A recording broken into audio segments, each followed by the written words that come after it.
Many people have visited China on vacation or on business trips. Maybe you too. I hate to tell you, but unless you're Taiwanese, you don't get to experience the extra in China that is reserved only for Taiwanese. Jealous? Well, you decide after I tell you what I've experienced. Hi, I'm Sirius Lee, Taiwan Matters. I'm a Taiwanese American living in Europe.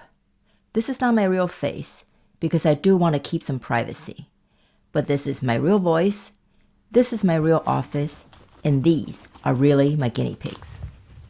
I've been to China a handful of times, on vacation and for business, between 2000 and 2012.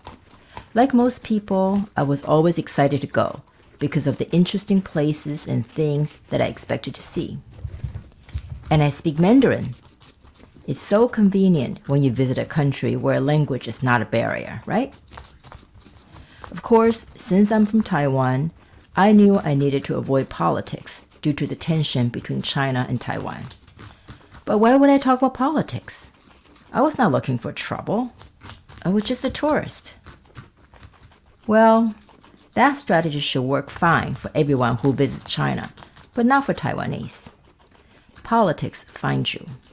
I discovered that when I landed in Beijing one time. Before this trip, I usually used my American passport to travel. But this time, I didn't have enough time to wait for a visa for my American passport, so I used my Taiwanese passport as I could get a visa for that within a week. When I handed my passport to the customs officer, she jerked her finger to the left and said, "Next time, use the Chinese citizen line." The Chinese citizen line, did you get that?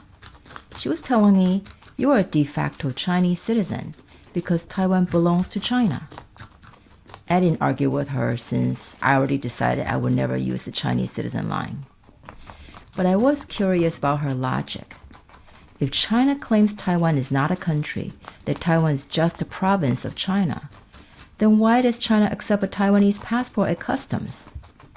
Shouldn't a Taiwanese passport be totally bogus to them? Like, would the US Customs accept a Texas passport? Actually, China also tells its citizens that the country Republic of China, also known as Taiwan, died in 1949. So China accepts passports issued by a dead country. Flexible. Good news for people who might want to visit China using their Soviet Union passports. Now, besides this unpleasant incident at the Chinese customs, I had other experiences in China that could only happen to Taiwanese visitors. In taxis, in restaurants, and occasionally even in business meetings, as soon as people knew I was Taiwanese, they'd say, "Welcome home. What's your impression of the motherland?" I'm not joking. It sounds ridiculous, but it just rolls off the tongue of regular people. You might say, why do you tell people you're from Taiwan if you want to avoid politics? That's the curse of accents. Taiwanese people speak Mandarin in a very distinct, soft accent that is unmistakably Taiwanese. In a few sentences, people can tell you're Taiwanese. So, how do I feel about being welcome home or welcome back to the motherland?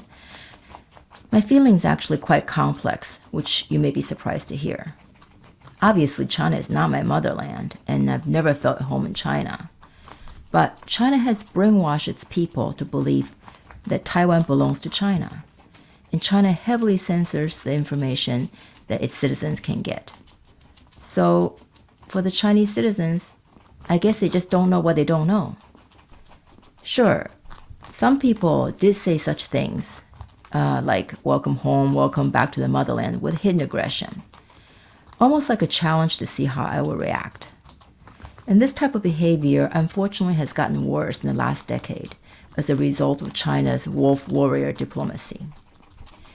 But during my visits, I felt that more people welcomed me with genuine warmth, even if the words they used were not appropriate. They didn't mean to offend me.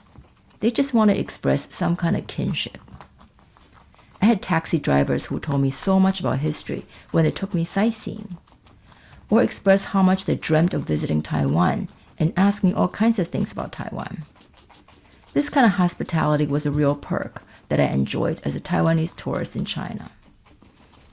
Reminiscing about my visits to China is bittersweet. Given the increasing threat China poses to Taiwan, I will probably never set foot in China again. If Chinese people have an opportunity to visit Taiwan, I hope they will get a warm welcome, and that more of them will see Taiwan not as a target to take over, but as a democratic country that China can aspire to become. Please subscribe and check out our other videos.